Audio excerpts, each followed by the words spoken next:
Kerstyn for joining us today. So yeah, our speaker today is Kerstyn Comley, who I mentioned Lauren Jerome put me in touch with to organise this.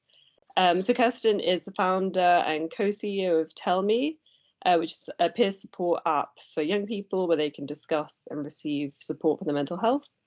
And today Kerstyn will be talking to us about how digital peer support can be used for suicide prevention in young people. So I'll hand over to Kerstyn, and then we should have time for questions at the end as well. Yeah, great. Okay. So great to be here. So I usually like to start with by hearing from one of our users, and this is one of the young people we often share his story for. So this is a post from a young man called Cosmic Kiwi Hacker, and he was 15 years old when he first started using Tellmi, and you can see his first post that he made up here, and you can see that he was really struggling with life. He was self-harming, he wasn't sleeping, he had an eating disorder and anxiety, and it had all reached a point where he was starting to feel suicidal. And unfortunately, he's not alone. We see a lot of young people with experiences like his, and I'm sure you all do too. But his is very much a story of hope, and so I would like you to remember him, because we will come back to him later on in the slides. We've been working in this space for about 8 years now, and our goal is to try and make sure that everyone can access mental health support as soon and as quickly as they need it. And we've pretty early on reached the conclusion that this will never be achievable if we stick to a one-to-one support model, because that's just not scalable. And what's really needed is support before rather than after mental health deteriorates, rather than endless waiting times and assessments. And what I hope you'll be persuaded of is that we feel that with the right tools, young people can very much help themselves and each other. But how can we achieve this? Well, the route that we're taking is what we believe it's all about: building inclusive communities, and communities where young people can share lived experience, advice and guidance to support each other. And the only way to build those communities is through widespread engagement. Young people need to understand that they exist, they need to trust them, they need to want to use them. And that means these services need to be very easy to access: no waiting lists, no referrals, no assessments. For us, it's really important that everything is evidence-based and clinically supervised. We found that we get the best results when we co-create with young people. They tell us exactly what they like and what they appreciate. And for us, it's also very important that we are constantly measuring impact in order to improve our outcomes. There are way too many apps out there on the health store that claim wonderful things and have no rigor and evidence behind them. So that's what we're doing to generate the Tellmi app. So it's a multi-award winning app that's available for anybody over the age of 11. It's been used by over 85,000 young people since we launched it, and currently we're seeing around 5,000 people a month use it. And we've been commissioned now across ICBs and NHS across the UK and different regions. I'm hoping you're all familiar with the iThrive model. It certainly seems to be a best practice framework, and Tellmi is quite special in the digital space because it offers support across all 4 quadrants. And I will dig into this a little bit more deeply in a minute, but for the getting help section, young people can get help from each other through the peer support community. They can get advice and guidance through the directory. Our preemptive counsellor intervention is there to support anybody at risk. And last year we introduced text-based solution focused therapy. We think we may be one of the first in the world to offer this in a text-based format. There's another group in Singapore that we're aware of, but not at the scale that we're proposing. The first question that we are always asked is it safe? Yes, it is safe. We wouldn't be able to work with children or be commissioned by the NHS if we weren't considered to be safe. We keep everything safe by first of all checking all content before it goes live, so that's pre-moderation. We are able to connect into all the NHS safeguarding teams in commissioned areas. The app is strictly anonymous among users, so people can't share personal information, and that prevents grooming, bullying and harassment. And digital health technologies now have to comply with a whole set of regulations and standards around things like cybersecurity and data protection, and we comply with all those things.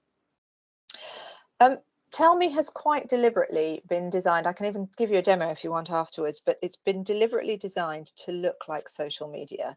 And that's to make it a very easy and accessible environment, and make it engaging. But in fact, we have a whole team of people working behind the scenes to make sure that it's safe and that it's effective for mental health support. So the first are our moderators. So they work every day from 8:30 in the morning to 11 o'clock, and their job is to screen out anything that's inappropriate or unhelpful. But crucially, what they do is that they risk assess everything, and anything that's too high risk for the peer community gets redirected to our on-call counsellors for an immediate response. Not mentioned here, but we are also using AI in order to make the moderator's task more accurate and more scalable.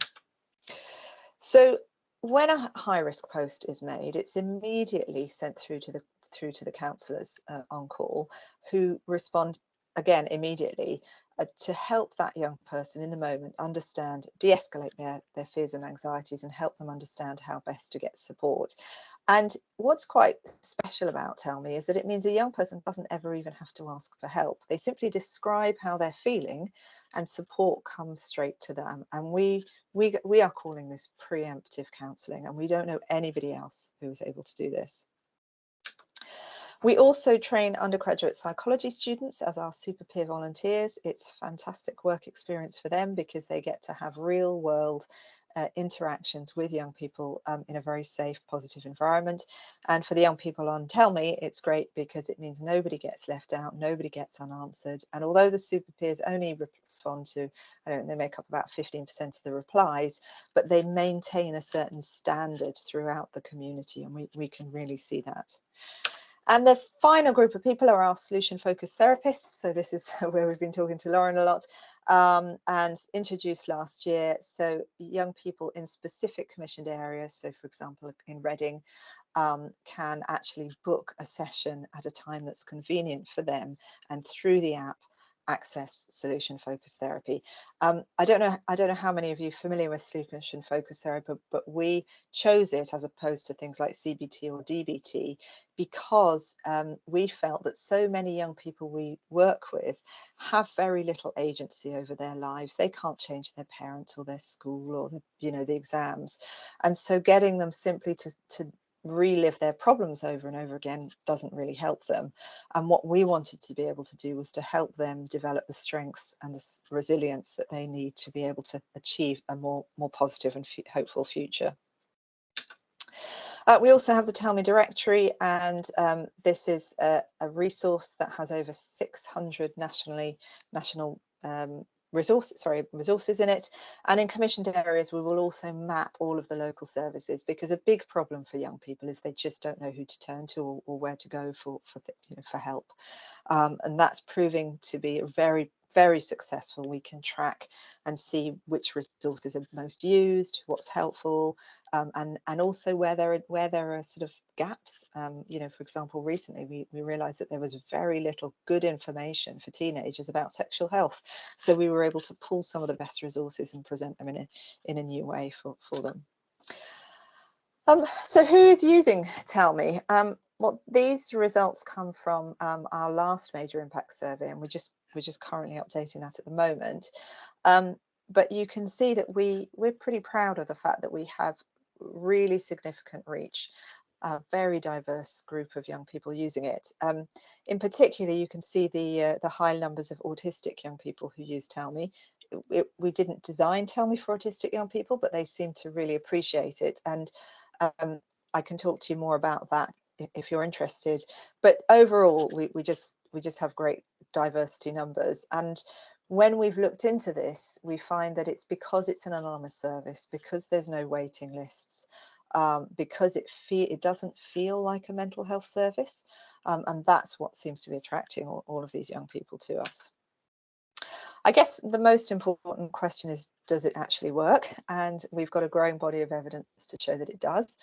These results are from a study done by the Anna Freud Centre back in 2021. They found statistically significant evidence that Tellmi increased connectedness, mental health self-management, confidence, and reduced loneliness in young girls. And we are also now getting some economic evaluation. So the York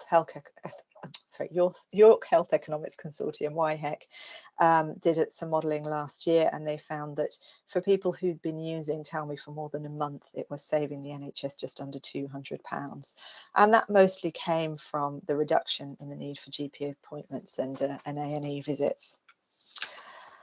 So that was a pretty whistle-stop tour, and I just wanted to bring it back to Cosmic Kiwi before we go into sort of discussion and questions.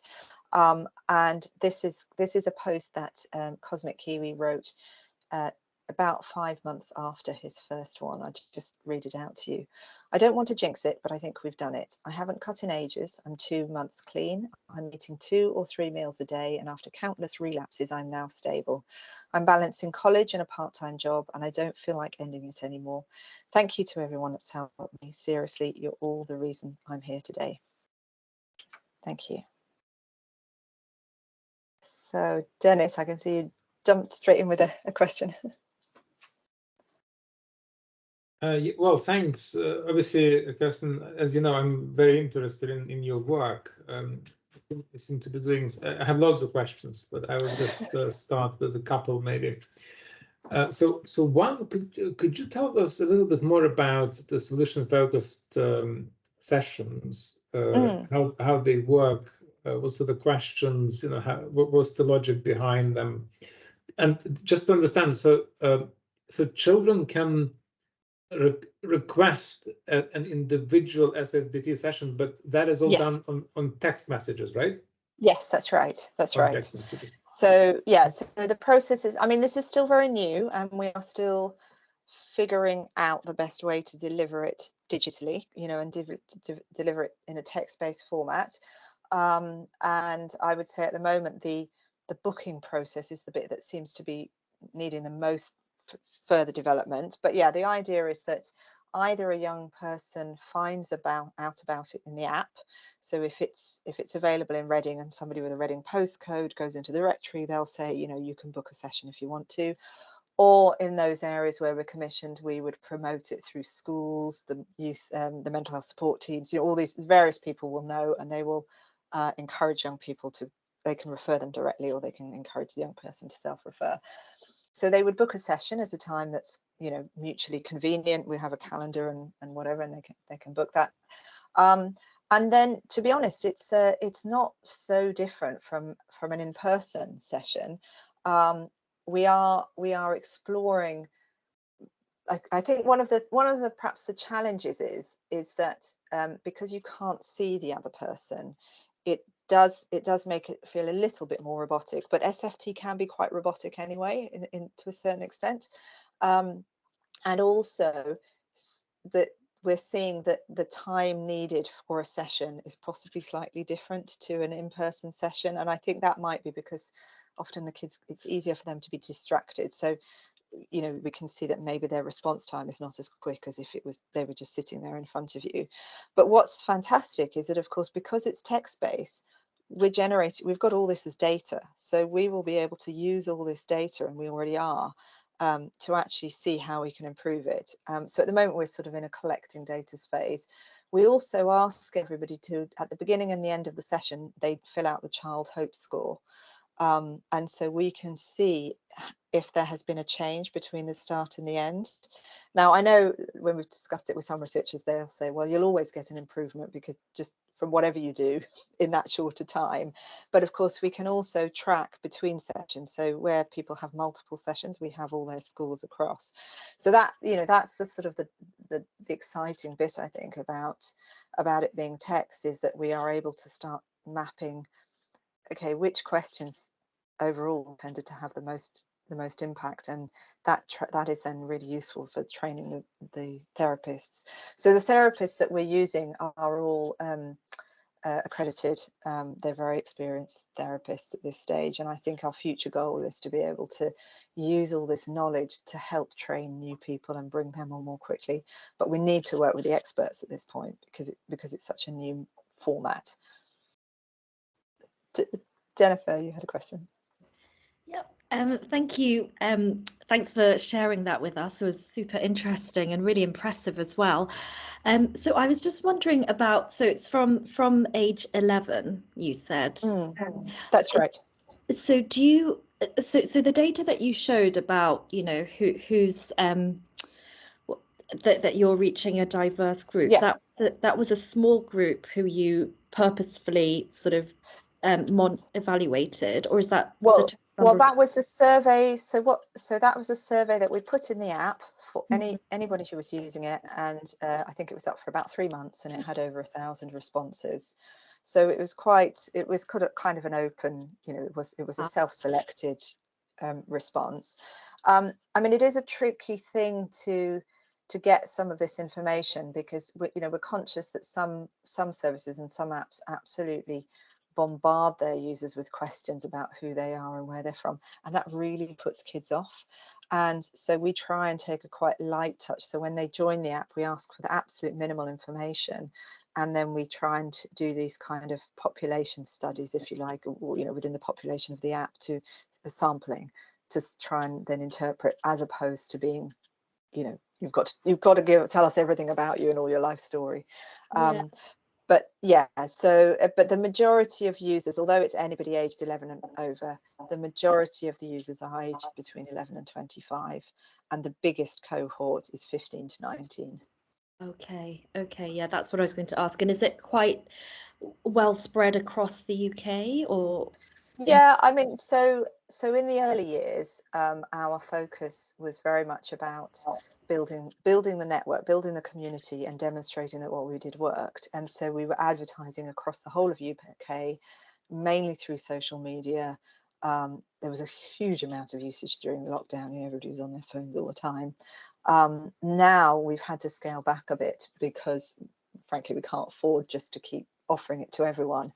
So although anybody could find it and use it, and we get people even from Iran and Saudi Arabia and all sorts finding it because it's on the App Store, all of our sort of targeting and outreach only now happens in areas where we're funded. So Somerset, Cross Berkshire, Leicester. So obviously we hope, as the NHS fund us more, we'll do more outreach. But yeah, I mean, we still get of the 12,500 that we were actively using it last year, only about 2,000 came from our commissioned areas. So you can see we've got good coverage across the UK. Aisling. Hi, Kerstyn. Thanks so much for the presentation. That was really interesting. I just wanted to ask a bit about the co-production aspect that you mentioned at the beginning. I was wondering if you can sort of outline kind of what that looks like for the app. It's a funny one, because it's kind of it covers everything we do. It's not like we have a discrete thing where we co-produce. It weaves into everything. So in our commissioned areas, we do lots and lots of workshops in schools, and if we're developing a certain thing at that point, or an aspect, we'll weave that into the workshop to get feedback from those young people.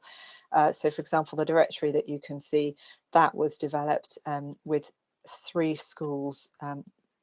We got some Innovate UK funding at that time, and we got some UX designers to go into the schools, and we sat with them for several days and so on.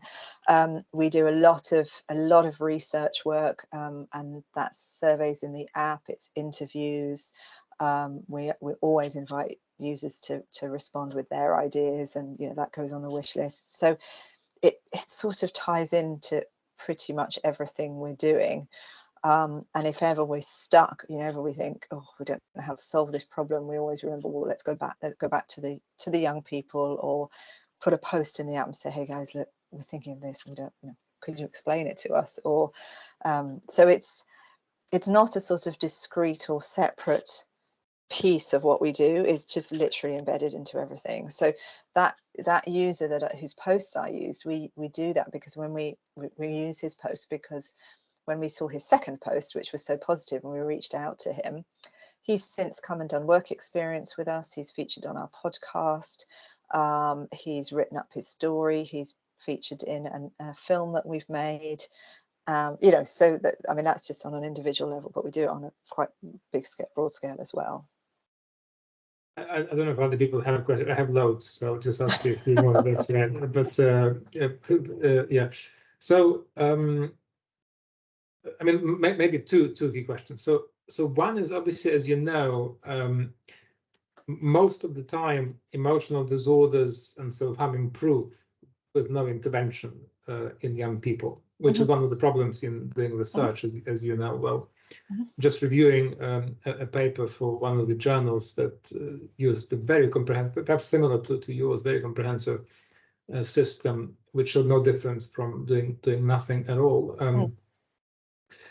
So with that in mind, do you have any plans for sort of robust, perhaps more robust research on this? It'd be interesting to know. Yeah, I mean, I think what I've learned over the last few years, when we started out, a lot of the conversations we were having with people like the NHS were very much setting an expectation that mental health support could be viewed as treatment. You know, in the way you break your leg, you get treated and your leg is fixed, or you have a bacterial infection and you get treated and it's got to fix.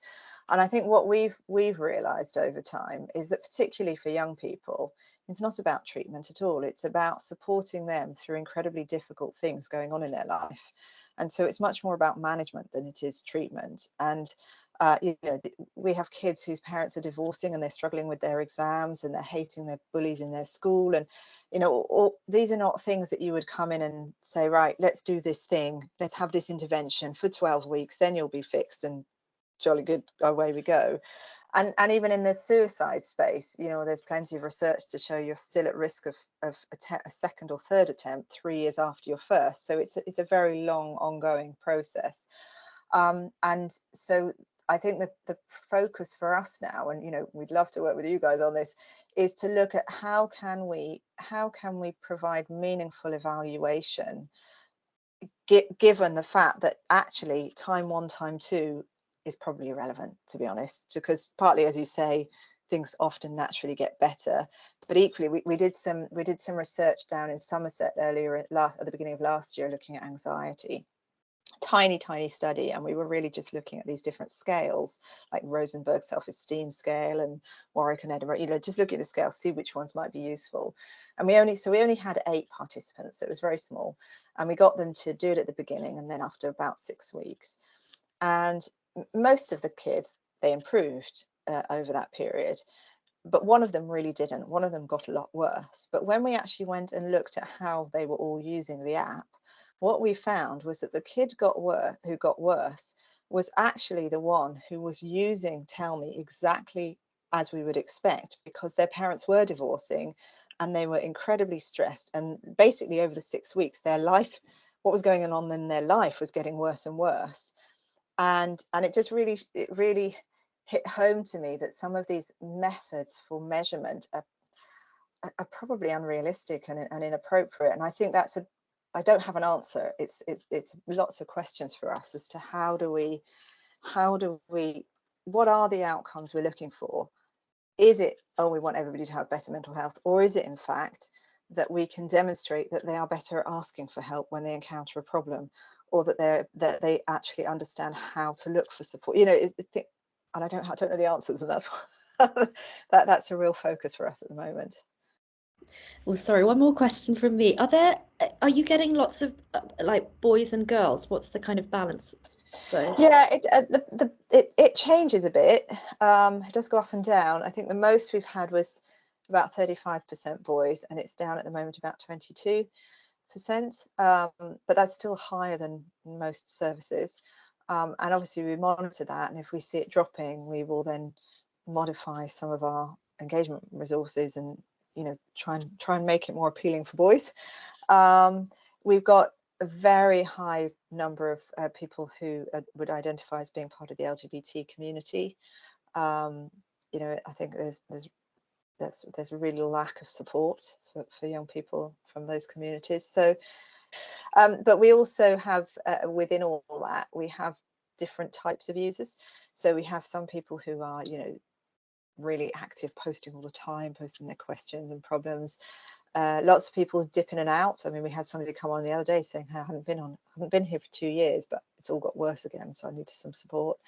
We have some people who just use it to reply. You know, they really love the fact that they can help other people, and so they don't post, they just choose to come and support others. And then we have other people who I think Reddit calls them lurkers, so we use this term lurkers. They're very hard for us to monitor because they don't do anything. They're just reading stuff, and the only reason we really know they exist is because we will do either in surveys or focus groups, and we'll find people who say, well, yeah, I've been using it for 2 years, but I've never done it. I've never made a post, I've never done anything, but I just consume as opposed to participate. So yeah, all sorts of different usage. Big on, Kerstyn. I'm fascinated by so many things, but obviously LGBTQ plus is one aspect of it, which is very interesting. You were saying 56%, right, in your presentation? Well, of that survey, I mean, so that, that survey was 1,000 self-selected respondents. Wow, no, that's still yeah. That's an extraordinary figure, I think. Yeah. And then 17, I think you were saying autism, right? Autism, yes. So that's self-reported, right? Presumably. Well, yeah. So having discovered that, we then won some funding to do a study looking at the autistic young people using the app, and so we were able to identify 660 young people over the previous 2 years who had posted about autism and about themselves. So not my uncle's autistic or something like that, screened that out, but so they'd actually made posts about their own autism. And we were then able to try and establish from what they were posting, had they been diagnosed or not. And then we also put a survey in the app. Now, we were expecting to get maybe 50 to 80 people. We had 880 responses when we closed it. And in that survey, we were asking people to tell us whether they were diagnosed or not. So we were able to split the data. And what was really interesting is that we found, we worked with Cambridge University on this, and we found that the young people with a diagnosis, their mental health was slightly better. I think they were using the Warwick and Edinburgh scale, but their mental health was slightly better than young people without a diagnosis. But the traits that they all reported having were almost identical, except the undiagnosed had better communication skills. And we did a big piece of work interviewing lots of these young people and finding out about their sort of lived experience. And it was clear that late diagnosis, particularly for girls, was a really significant problem, and being put into mental health programs that just didn't suit them at all because they weren't designed for autistic people, but they were undiagnosed. So it's an area that we're really hoping to get more funding and do more research into. And we also found that the autistic young people were using the app 7 times more frequently than neurodiverse people, and they were 3 times more likely to make suicidal posts. So they clearly really appreciated the platform and the forum, and were very heavy users of it. Because I mean, we didn't design the app for that group at all, but they're clearly, I mean, we've not done an equivalent study into ADHD, but we know we have a lot of people with ADHD. And I mean, there were some funny things that we found. So we never had enough money to add video. We always thought, we would love to add video and it would be great and everybody would love it. Actually, we found that autistic people, young people, what they appreciated was how calm the app was, that it didn't have lots of flashing things, and it was just very calm, straightforward, people talking to other people. And we also had always felt that, so at the moment, a post gets moderated, not overnight, but from 8 in the morning to 11 o'clock at night, within about 15 minutes of being submitted. And we always thought, well, if we could get more money, we could speed that up, because who wants to wait that long? But actually, again, the autistic young people really liked it because it meant everything was asynchronous. They would submit their post, their question, and then they could let go and forget about it, as opposed to thinking, oh, somebody's going to reply immediately and I have to be on it. And so this whole sort of pace of what we've created seems to particularly support young people who are neurodivergent or with learning disabilities, which was a surprise and a nice one to find. Great. Well, thank you so much, Kerstyn. This was really, really interesting.